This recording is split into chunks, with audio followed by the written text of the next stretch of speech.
On the morning of September 11th, 2001, a team of video journalists went into the streets of New York City.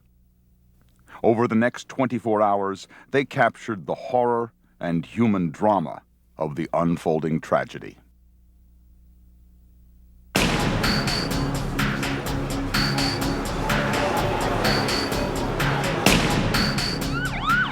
We were clearing each floor systematically, hundreds and hundreds of people coming down. You got innocent people that left their families at home, didn't even have a chance. The whole left tower is no more.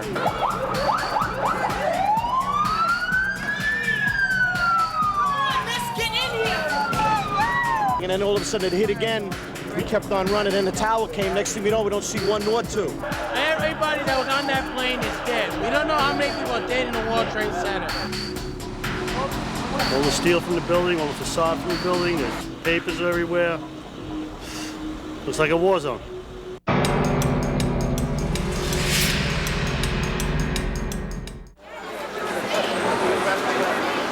Tuesday, September 11th, 2001, New York City.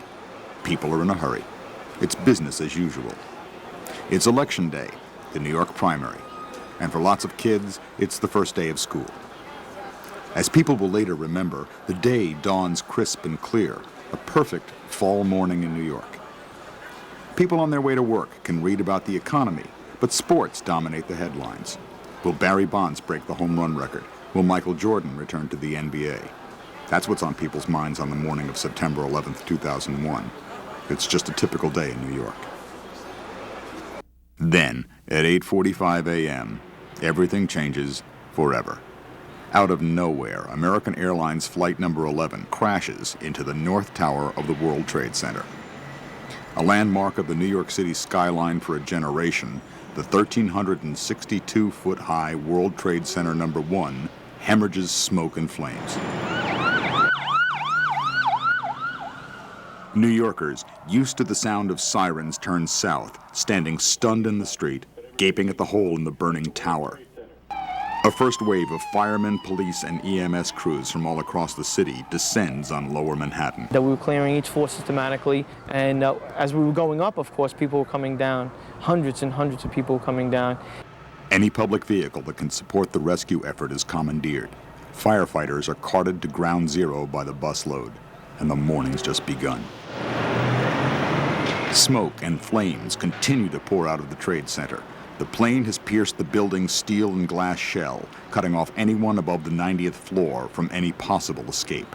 They are effectively doomed. On the street, talk is of a horrible accident. 9:03 a.m. Even from the streets below, New Yorkers sense the panic and terror in the burning tower. Then, as suddenly as the first, a second plane appears in the sky. The eyes of the world, already focused on the World Trade Center, watch in horror as another hijacked airliner slams into the 1,368-foot-high South Tower. The two buildings now burn like gigantic matchsticks in an inferno of jet fuel.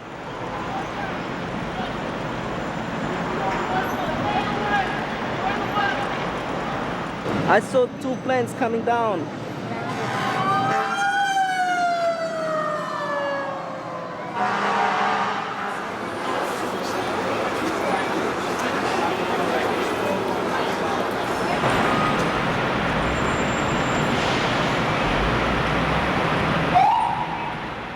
"9:43 a.m. This was all calculated, man. But the whole way down. At the same exact time, man. Oh, my goodness. Unthinkably, the news gets worse. A third hijacked plane crashes into the Pentagon in Washington.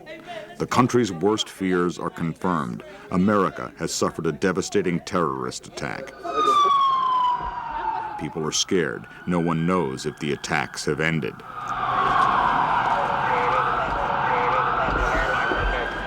Still, as the city is transfixed in horror, few understand the inexorable physics of high-rise construction. The towers cannot withstand such mortal blows. 10:05 a.m. After burning for just over an hour, the weakened South Tower of the World Trade Center collapses on top of itself.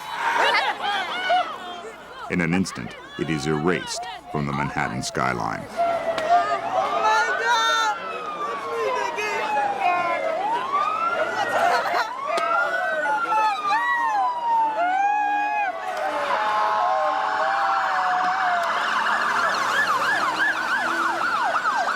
And then we heard Maydays go out on everybody's radio. People down, officers down, Mayday, Mayday. And it was at that point that we stopped continuing going up on the floors and started heading downstairs. And when we started heading downstairs, we tried to come down as fast as we can. It all happened so fast. The damage is so extreme. The magnitude of the disaster is incomprehensible. The whole left tower is no more. Look, there is no left tower anymore. We were just standing here and all of a sudden the whole left tower just collapsed like sawdust. And if you look down there, it's just one big huge dust cloud. All of New York becomes consumed with the rescue effort. The entire city holds its breath, hoping the worst is over. But it is not over.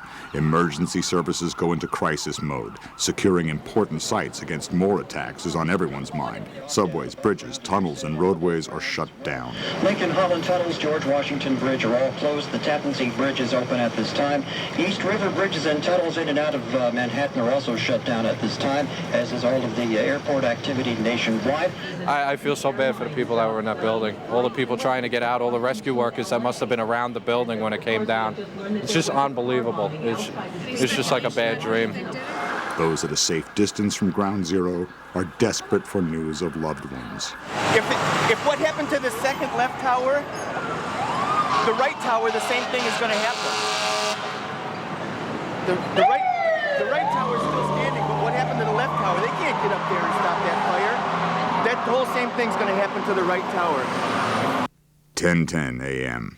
The barrage ends when a fourth hijacked plane crashes 80 miles southeast of Pittsburgh. It's believed that this plane was a Boeing 767. It crashed just about 10 o'clock this morning, 8 miles east of Jennerstown. That's in Somerset County. We stress Somerset County, Pennsylvania, not New Jersey. 10:28 a.m.